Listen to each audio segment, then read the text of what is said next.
Salve, salve, rapaziada.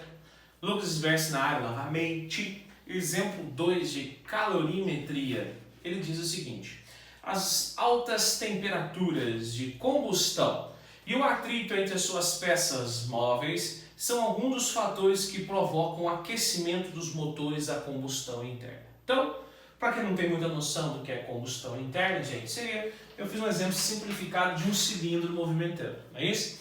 Então entrou gasolina aqui, certo?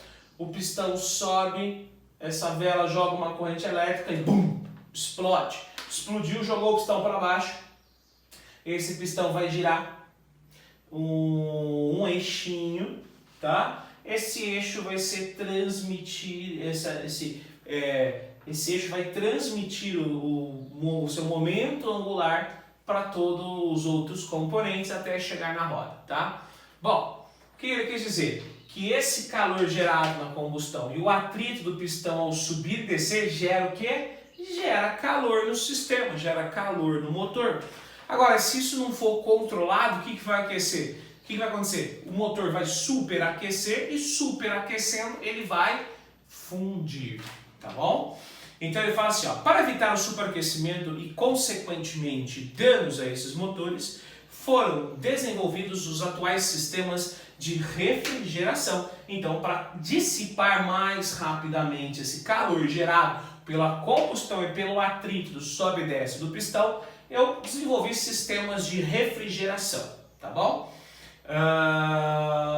Em que um fluido arrefecedor com propriedades especiais circula pelo interior do motor, absorvendo o calor, que ao passar pelo radiador é transferido pela atmosfera. Qual a propriedade do fluido arrefecedor que deve possuir para cumprir o seu objetivo com maior eficiência? Gente, presta atenção, ó. Quando eu falo desse sistema de refrigeração, os mais comuns são dois. Ou eu uso o ar, Fusca, tá? Mas os carros mais modernos, eles usam água como água entre aspas, tá? Não é água pura, você pode colocar água pura, mas eles chamam de líquido arrefecedor, tá? Então fluido de água do motor, pessoal. Então, ele está falando que esse carro, em particular, está usando esse fluido. Agora, qual que é a característica física que esse fluido tem que ter? Vamos pensar o seguinte, gente. O que eu quero? Eu quero que a variação da temperatura do motor aconteça rapidamente, ou eu quero que a temperatura do motor tenha um valor constante?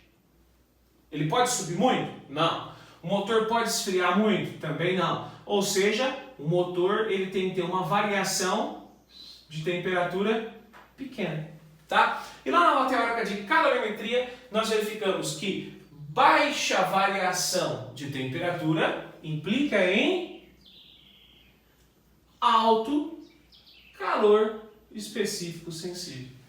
Então, para quem não lembra, ó, Czinho, que é calor específico sensível, pode ser encontrado operando-se calor dividido por massa vezes ΔT. O que isso quer dizer? Isso quer dizer que menor variação de temperatura implica em maior calor específico sensível. Moral da história, o que esse líquido arrefecedor tem que ter? Ele tem que ter alto calor específico sensível, porque dessa forma o motor vai sofrer uma pequena variação de temperatura. Tudo bem? Então quem está aí com exercício em mãos vai verificar que a alternativa correta é a alternativa A. Alto calor específico sensível é o que o fluido arrefecedor precisa ter. Tudo bem? Exemplo 3, bora lá.